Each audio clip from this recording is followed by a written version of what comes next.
மலைவாழ் குழந்தைகளின் கல்வி முன்னேற்றத்திற்காக ஓசூரில் ராமம்பஜே பக்தி இசை நிகழ்ச்சி நடைபெற்றது.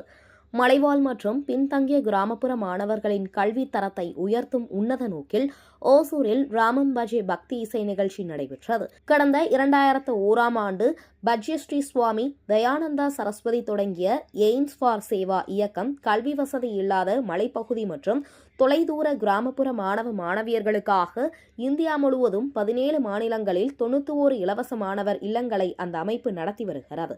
இதன் மூலம் ஆண்டுதோறும் சுமார் 4000 மாணவர்கள் தங்குமிடம், உணவு, மருத்துவம் மற்றும் சுயதொழில் பயிற்சிகளுடன் தரமான கல்வியை பெற்று வருகின்றனர்.